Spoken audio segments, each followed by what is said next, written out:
Hey everyone, welcome back to Yusof Reacts, your go-to place for movie reviews, discussions, and everything cinematic. Today, we're diving into the explosive world of the Marvel Cinematic Universe with a review of Iron Man 3. Released in 2013, this movie takes us on a roller coaster ride with Tony Stark as he faces new threats and personal challenges. Let's get started. Iron Man 3 picks up after the events of the Avengers. Tony Stark, portrayed by the charismatic Robert Downey Jr., is dealing with PTSD and anxiety attacks caused by the alien invasion in New York. The story kicks off with a series of bombings orchestrated by a mysterious terrorist known as the Mandarin, played by Ben Kingsley. Stark's personal life is also on the line as his relationship with Pepper Potts, played by Gwyneth Paltrow, faces new strains. When Stark's friend and bodyguard, Happy Hogan, is injured in one of the attacks, Tony takes the fight to the Mandarin, publicly challenging him. This decision leads to his home being destroyed and sets him on a journey of self-discovery and redemption. Let's talk about the characters and performances. Robert Downey Jr. continues to own the role of Tony Stark, bringing his signature wit and vulnerability to the character. Gwyneth Paltrow gets more screen time and a more active role as Pepper Potts, which was a refreshing change. Don Cheadle returns as James Rhodes, aka War Machine, providing great chemistry with Downey Jr. However, it's Ben Kingsley's portrayal of the Mandarin that steals the show. Without giving too much away, his performance adds layers of complexity to the villain archetype in the MCU. Iron Man 3 dives into themes of identity, trauma, and what it means to be a hero without the suit. Tony's journey is about reclaiming his confidence and realizing that the man makes the suit, not the other way around. This theme is beautifully portrayed through his struggles and triumphs throughout the movie. The movie also explores the consequences of Tony's past actions, particularly with the introduction of Aldrich Killian, played by Guy Pearce. Killian's transformation from a disregarded scientist to a formidable adversary showcases the ripple effects of Stark's earlier arrogance. Now, let's talk about the visual spectacle. Iron Man 3 boasts some of the most impressive special effects and action sequences in the MCU. The destruction of Stark's mansion, the mid-air rescue, and the final battle with the numerous Iron Man suits are all standout moments. The use of practical effects combined with CGI is seamless, creating a believable and immersive experience. The action is well-paced, ensuring that the audience is always on the edge of their seat. When Tony Stark's world is torn apart by a formidable terrorist called the Mandarin, he starts an odyssey of rebuilding and retribution. Marvel's Iron Man 3 pits brash but brilliant industrialist Tony Stark or Iron Man against an enemy whose reach knows no bounds. When Stark finds his personal world destroyed at his enemy's hands, he embarks on a harrowing quest to find those responsible.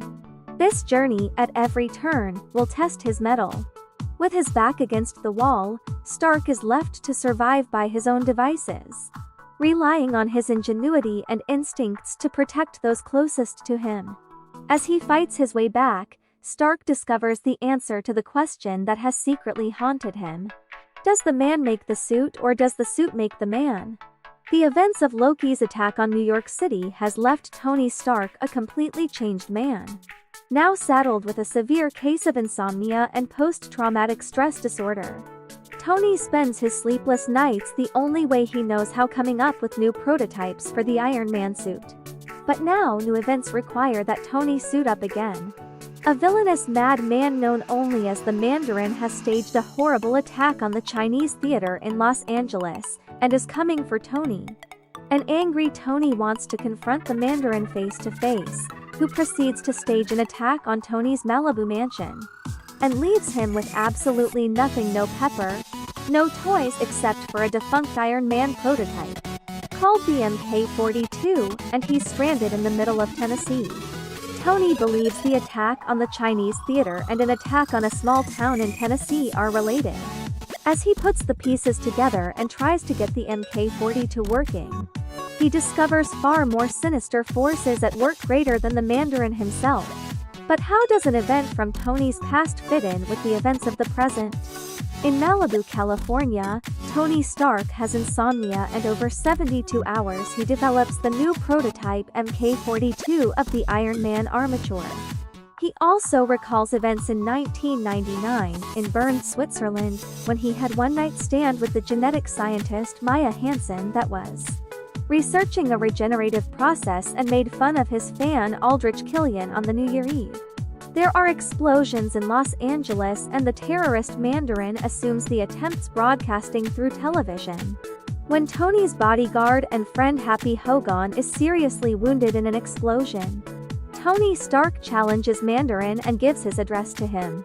However, 3 helicopters attack his mansion and he loses everything but his prototype, and he awakes in the Tennessee. Tony tries to make work the defective prototype, and soon he discovers that the event from 1999 is connected to the present terrorist attacks.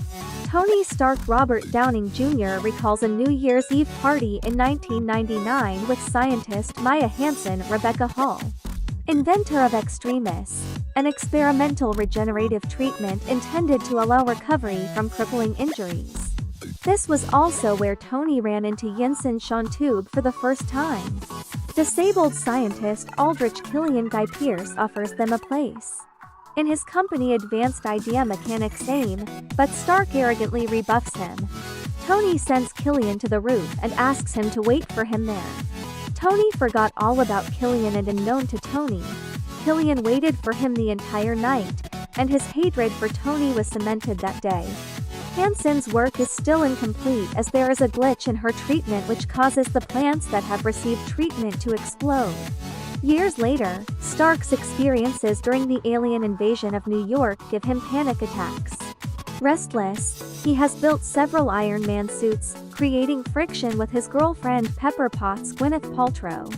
Tony's latest generation of suits respond to micro-implants in his body, and he can summon them from a great distance. A string of bombings by terrorist the Mandarin Ben Kingsley has left intelligence agencies bewildered by lack of forensic evidence. There have been 9 bombings so far, but no identifiable bomb parts were found on any of the attack sites. Killian reaches out to Potts and demonstrates the Extremis technology to her. Turns out Potts knew Killian from before and has a thing for him. Killian claims that the Extremis technology has the ability to recode human DNA. Potts sees the ability of Extremis to turn humans into weapons and turns down Killian's offer to collaborate. Happy finds Killian suspicious and starts tracking his associate, Eric Savin. Happy follows Eric into a crowded market, where he sees Eric talking and giving a briefcase to a military veteran. Happy confronts the veteran and picks up a hardware capsule from the case, when he is confronted by Eric. Happy punches Eric and breaks his nose, but it repairs instantly. The veteran ingests the capsule and soon starts glowing and eventually blows up.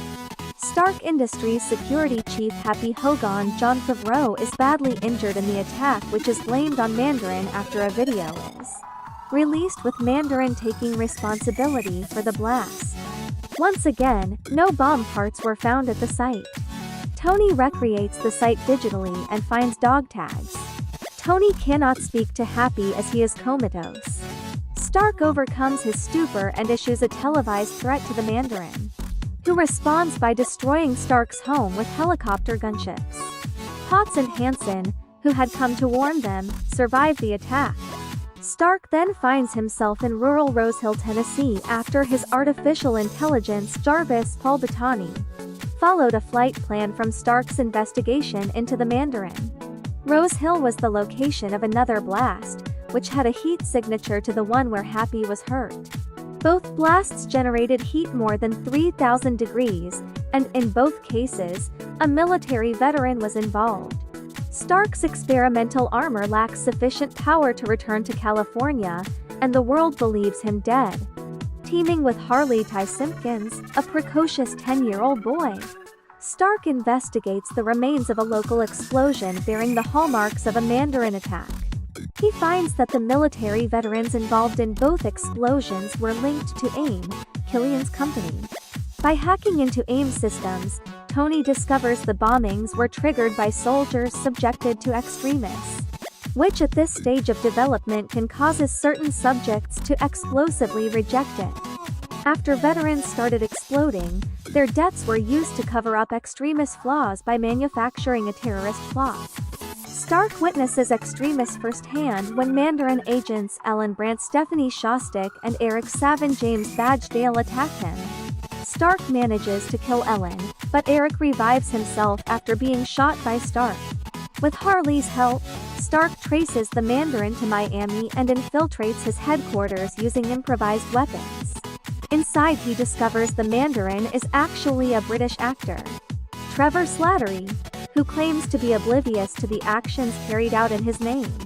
The Mandarin is a creation of Killian, who appropriated Hansen's Extremis research as a cure for his own disability and expanded the program to include injured war veterans.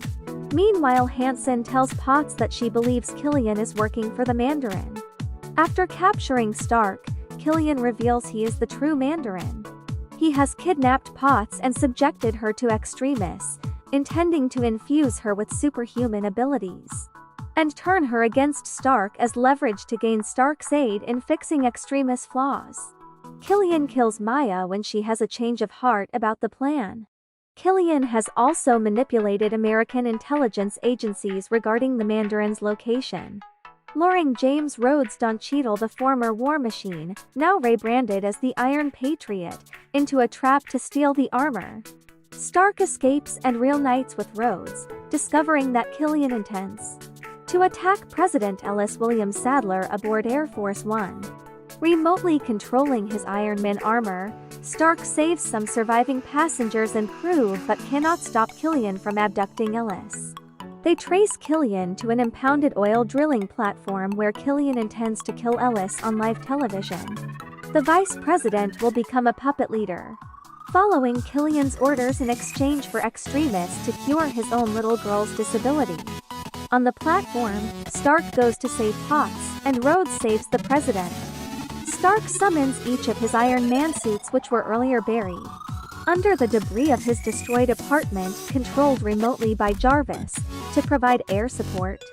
Rhodes secures the president and leads him to safety, while Stark discovers Potts has survived the Extremis procedure. However, before he can save her, a rig collapses around them and she falls to her apparent death. Stark confronts Killian and traps him in an Iron Man suit that self-destructs but fails to kill him. Potts, whose Extremis powers allowed her to survive her fall, intervenes and kills Killian. After the battle, Stark orders Jarvis to destroy each Iron Man suit as a sign of his intention to devote more time to Potts. The vice president and Slattery are arrested. With Stark's help, Potts' Extremis effects are stabilized, and Stark undergoes surgery to remove the shrapnel embedded near his heart. He pitches his obsolete chest arc reactor into the sea, musing he will always be Iron Man even without his armor. In a present-day post-credits scene, Stark wakes up Dr. Bruce Banner, who fell asleep listening at the beginning of Stark's story. So, what's the final verdict on Iron Man 3? It's a bold and entertaining entry in the MCU that takes risks with its story and characters.